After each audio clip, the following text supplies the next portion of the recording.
جربوها البنات، انا بغيتكم تجربوها، بغيت كاع البنات راه شوفوا، راه غير اللي ما بغاتش تغلط، راه كنعطيكم شي وصفات اللي هما النتيجه ديالتهم واعره، النتيجه ديالتهم مضمونه. كيف قلت لكم هاد الوصفه هادي بالضبط راه غير اللي ما بغاتش تغلط، راه كتغلظ من داك الشرفيع وكتغلظ على الصح.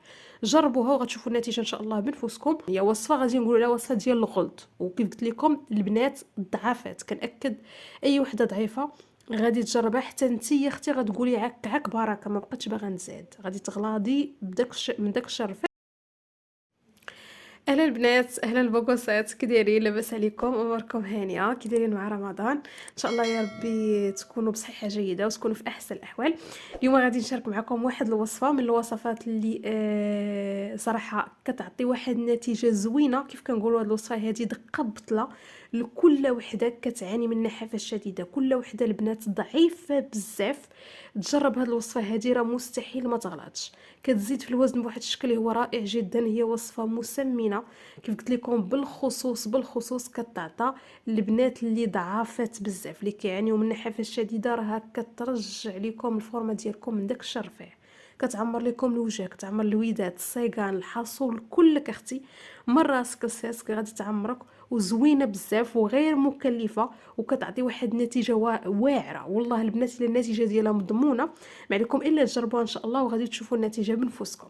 دونك بلا ما نطول عليكم ندخلوا مباشره باش نكتشفوا المكونات ديالها. هي فيها فقط 3 ديال المكونات، ولكن راه السر ديالهم باتع، كيف كنقولوا السر ديالهم خطير جدا في زياده الوزن وتسمين الجسم، يعني بالضبط تسمين الجسم. هي وصفه غادي نقولوا لها وصفه ديال الغلط، وكيف قلت لكم البنات الضعافات كنأكد اي وحده ضعيفه غادي تجربها حتى نتيا اختي غتقولي عك بركه ما بقيتش باغا نزيد، غادي تغلاضي من داك الشرفيع وبشكل اللي هو صحي وسليم، ما فيها حتى شي اضرار نهائيا. كيف تعودتم عندي دائما كنحاول ما امكن نشارك معكم وصفات اللي غادي تعود على الجسم ديالكم بالنفع والفائده. ندخلوا مباشره باش نكتشفوا شنو هما المكونات ديالها، طريقه تحضيرها وكذلك طريقه الاستعمال ديالها. ما تمشيو فين، خليكم معايا حتى الاخر ديال الفيديو. اذا البوكوسات غادي نبداو الفيديو ديالنا على بركه الله ونشرعوا في اكتشاف المكونات. كيف قلت لكم 3 ديال المكونات لا غير، ولكن راه السر ديالهم خطير جدا، كيعطيو واحد النتيجه زوينه بزاف في تسمين الجسم. الا كنتي باغا تزيدي واحد المنطقه معينه من الجسم ديالك كنقول لك هذه الوصفه ما تصلحش ليك، لانها وصفه للنحيفات، وصفه للبنات اللي ضعفات بزاف، لانها كتسمن الجسم كله، غتعمرك من راسك حتى لساسك. دونك شنو في هذه الوصفه هذه؟ اول مكون غادي يكون معنا اللي هو الكوفيو. والصراحه البنات انا كنستغرب فاش كتسولني شي وحده كتقول لي شنو هي الكوفيو، انا كنظن بان كلشي دابا ولا كيعرف شنو هي الكوفيو. الكوفيو هي الدقيق ديال الحمص محمر، هو منتوج صحراوي، الاصل ديالو صحراوي. صراحه في الاول كنت انا شخصيا كنلقى مشكل باش نلقاه باش نجيبه، ما كانش متوفر. مي دابا الحمد لله موجود فين ما مشيتو، كاين في الهرايه، كاين في السوبر مارشي، حتى عند العطاره راه هما ولاو كيبيعوها. موجوده الكوفيو كدير تقريبا شي 360 ولا شي حاجه بحال هكا، المهم في هاد الحدود هذه ما غالياش بزاف. غادي تجيبي هاد الكوفيو اختي. وبالنسبه للمكون الثاني اللي غنحتاجو معاه هو سيريلاك. سيريلاك هذا راه فيما حطيت لكم شي وصفه فيها سيريلاك كنقول لكم راه كيغلظ كيغلظ البنات من داك الشرفي. عن تجربه ديالي وعن التجربه ديال اي بنت عطيتها شي وصفه فيها سيريلاك راه كتغلظ من داك الشرفي. سيريلاك راه كي كنقول دائما شي وحده باغا شي حاجه ديال الغلظ دخل السيريلاك، لانه كيعطي واحد النتيجه زوينه. المكون الثالث والاخير هو التمر. صافي هادو هما 3 ديال المكونات اللي غنحتاجو دابا. ما شاء الله في الشهر الكريم راه التمر موجود على طول الشهر، ما كاينش شي دار ما فيهاش التمر. دونك غتحتاجي نتيا غير سيريلاك والكوفيو هي غادي تجيبيها. كيفاش غادي نحضروا الوصفه؟ سهله جدا. غتاخدي واحد المعلقه كبيره ديال الكوفيو، والكوفيو راه قلت لكم سر من اسرار الصحراويات، راه كيستعملوه في الوصفات ديال زياده الوزن ديال تسمين الجسم، كتغلظ من داك الشرفيه. معلقه ديال السيريلاك، معلقه كبيره تكون عامره مزيان، مع معلقه ديال الكوفيو.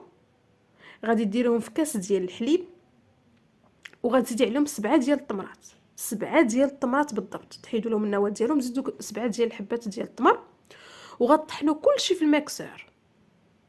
وغادي تاخدي كويس من ورا الفطور. دابا في رمضان تتفطري خدي كويس، ولا حتى نتيا في الوجبه ديال الفطور انت كتفطري وشربي داك الكويس، راه صحي وغادي يشد لكم حتى الجوع، ما تحسوا لا بجوع لا بوالو، لانه زوين بزاف كاع كيف كنعرفوا التمر كيعطي الطاقه، والكوفيو راه كتشد. راه بزاف ديال الناس حتى اللي ما باغينش يزيدوا في الوزن كياخذوها في رمضان كيتسحروا بها لانها كتشد لهم الجوع. خدي كويس في الفطور وكويس حتى كتسالي السحور ديالك. هذا بالنسبه للبنات اللي تيتسحروا. بالنسبه للبنات اللي ما كيتسحروش ياخذوها من وراء العشاء. حتى كتبغي تنعسي كتاخدي واحد الكويس، ضروري تاخذوا 2 ديال الكيسان في النهار. كيف قلت لكم غادي نعاود الكوفيو، سيريلاك معلقه كبيره من كل مكون، ولا نتوما جيبوهم خلطوهم مع بعضياتهم باش تجيكم القضيه سهله. خلطوا سيريلاك وكوفيو، واللي كتاخدي منهم 2 معالق كبار يكونوا عامرين مزيان، مع كاس ديال الحليب و7 ديال التمرات. كطحنوا كل شيء وكتشربوا بنات 2 الكيسان، واحد في الفطور وواحد كيكون يا من وراء العشاء بالنسبه للبنات اللي ما كيتسحروش كيف قلت لكم، اولا اللي كيتسحروا يخلوه هو اخر حاجه من وراء السحور ديالهم يشربوه وينعسوا. تبعوها البنات، راه واحد التسمين خطير جدا، واحد التسمين رائع جدا وصحي. كي شفتوا المكونات كلها صحيه. ديك الكوفيور اصلا مصايبه من الحمص، والحمص راه مفيد جدا للجسم ديالنا، عندها بزاف ديال الفوائد الصحيه بغض النظر على زياده الوزن. ولكن فيما يخص زياده الوزن اللي هو الموضوع ديال الفيديو ولا تسمين الجسم، راه مضمونه 100%، ماشي 100%، 1000000%. ما عليكم الا تجربوها وغتشوفوا النتيجه بنفسكم. جربوها البنات، انا بغيتكم تجربوها، بغيت كاع البنات راه شوفوا، راه غير اللي ما بغاتش تغلط. راه كنعطيكم شي وصفات اللي هما النتيجه ديالتهم واعره، النتيجه ديالتهم مضمونه. كيف قلت لكم هاد الوصفه هذه بالضبط راه غير اللي ما بغاتش تغلط، راه كتغلط من داك الشرفيع وكتغلط على الصح. جربوها وغتشوفوا النتيجه ان شاء الله بنفسكم، وغتردوا عليا ان شاء الله الخبر في خانه التعليقات. وهنا غزاله ديالي غادي نكونوا وصلنا لنهايه الفيديو. كيف شفتوا معايا كانت خفيفه ظريفه، ولكن النتيجه ديالها رائعه جدا. ما عليكم الا تجربوها كي قلت لكم. قبل ما تخرجوا ما تنساوش دعموني بلايكات ديالكم، بارطاج الفيديو مع الحبابات والصحابات واي وحده كيهمها هذا المحتوى هذا ديال زياده الوزن بطريقه صحيه سليمه وامنه. قول لها ما عليك الا بوصفات سناء بيوتي. 100,000 مرحبا بالجميع. ما تنساوش كذلك تخلوا لي تعليق زوينه ديالكم اللي كنكون سعيده جدا كل ما قريتها. وحتى نتلاقاو ان شاء الله في فيديو جديد ووصفه جديده. كنقول لكم تهلاو في ريوسكم، كنبغيكم بزاف. بسلام عليكم.